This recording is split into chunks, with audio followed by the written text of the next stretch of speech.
So the problem is, so there's two different things. If you live in Israel, you're a citizen.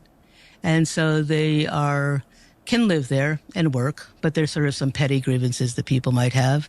But if you're a Christian in Palestine, which is where most of the activities of the life of Christ are, Bethlehem, Jerusalem, the Mount of Olives, Jericho, Jacob's Well, that's all within Palestine. And so that's the predominance of the Christian population there, and they're treated with the effects of the occupation.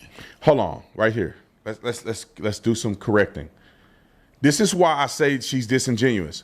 She says she conflates the majority of the Christians with the majority of the Christian historical sites. The majority of the Christians don't live in the West Bank and Gaza.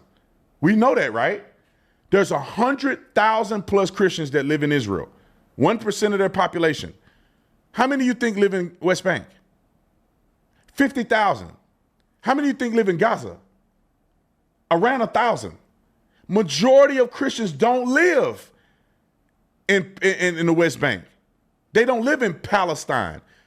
So she's being disingenuous and trying to act like most of the Christians are in the West Bank or Palestine and they're being mistreated. That's not true. Hundreds of thousands of them, or at least over 100,000, I think it was like 180,000, they live in Israel. And they're not experiencing what you're experiencing. Let me give you some facts real quick. And Nick can do this in post-production because I don't have time to play all the clip. Y'all can go watch this later because she's being disingenuous. Now, I went and did some research on this because I don't want to be a fool. Now, I went and researched about what are Christians. First of all, I researched how many Christians live in Israel versus in Gaza in the West Bank. And it's clear that overwhelmingly majority of Christians in Israel live in Israel. And they're mostly Arab Christians, but they live in Israel. All right. Let's go down to, I think I looked up some more stuff on here, but let's go down to which one do you think is safer? She goes on in the Tucker Carlson interview and proselytizing. He asked her, can you proselytize? Right. Meaning that, can you try to witness to other people to convert them to Christianity? And I swear, God is my witness. This will tell you she's a liar.